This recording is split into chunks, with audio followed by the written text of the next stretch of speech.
नमस्कार दोस्तों, स्वागत है आप सभी का संतोष विजय चैनल में। आज मैं आप सभी को एक बहुत ही ज्ञानवर्धक कहानी सुनाने जा रही हूँ, जो कि धार्मिक प्रसंग से है। आप सभी ने द्रौपदी का नाम सुना होगा। महाभारत की प्रसंग में आता है।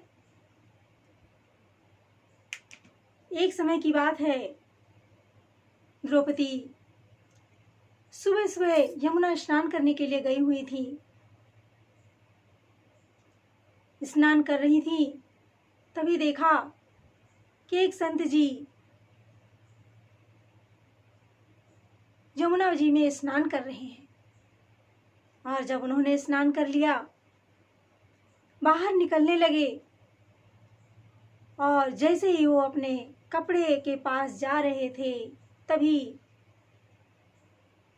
उनकी लंगोटी उड़कर पानी में गिर गई और यमुना जी में बह गई।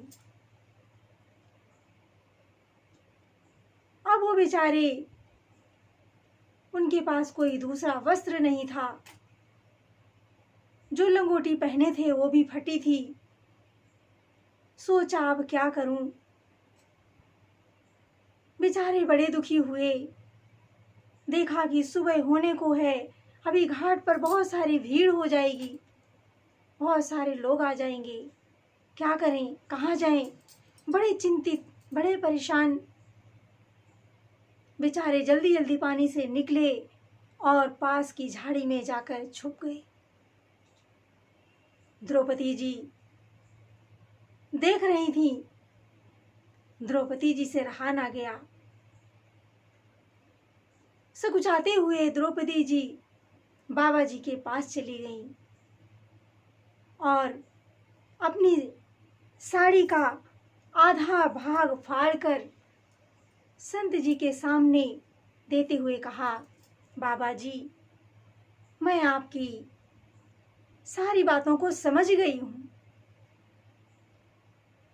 और ये वस्त्र ले लीजिए, इससे अपनी लाज ढक लीजिए।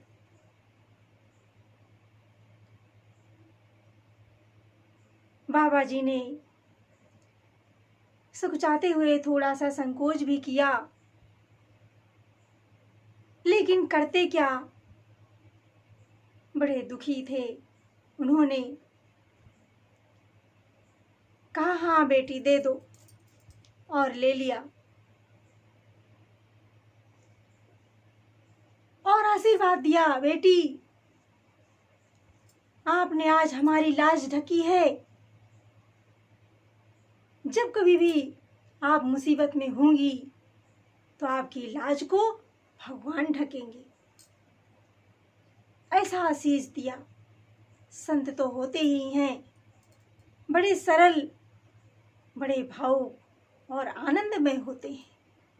खुश हो जाएं तो किसी के ऊपर भी कुछ भी लुटा सकते हैं, क्योंकि संत साक्षात नारायण का रूप होते हैं, ईश्वर का रूप होते हैं। द्रौपदी जी अपने घर वापस चली गईं। जब महाभारत का युद्ध हुआ, दुशासन जब द्रौपदी जी का चीरहरण होने लगा, दुशासन जब साड़ी को खींच रहा था, त्राहि त्राहि मच गई। सब लोग डर गए, अब क्या होगा। तब नारद जी ने भगवान श्री कृष्ण के पास संदेशा लेकर गए और कहा, प्रभु अब द्रौपदी जी की लाज आपके हाथ में है। भगवान श्री कृष्ण ने कहा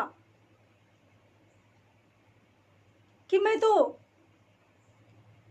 जो जिसका दिया हुआ होता है, जो जिसने कर्म किए हुए होते हैं, मैं तो कर्मों के अनुसार ही फल देता हूं।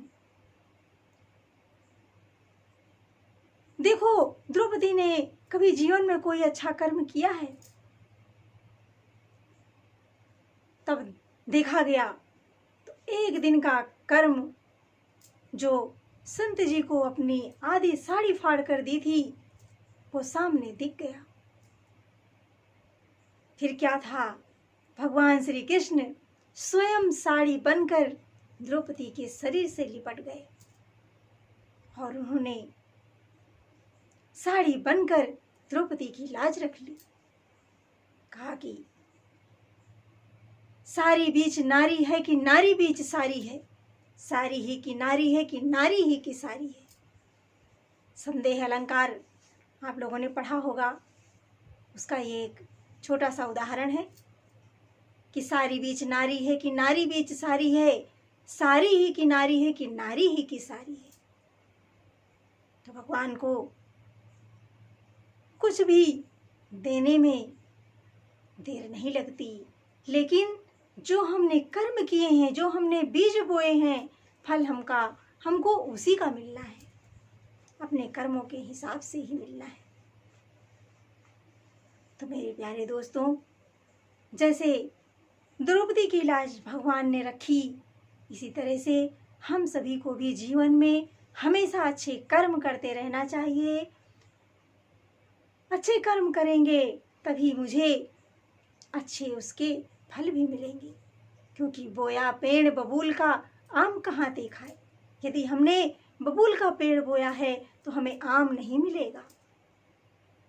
इसलिए जीवन में हमेशा अच्छे अच्छे कर्म करते रहो, परोपकार करते रहो, दीन दुखियों की सेवा करते रहो, संत महापुरुषों का संसर्ग करो, उनकी बातों का अमल करो, अच्छी बातों को अपने जीवन में उतारो, बड़ों का सम्मान करो, छोटों का आदर करो।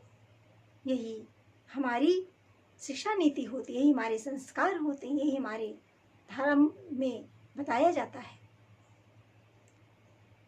तो आप सभी को मेरी ये कहानी कैसी लगी कमेंट बॉक्स में लिखकर आप सभी जरूर बताएंगे। सभी को मेरा प्रेम भरा नमस्कार।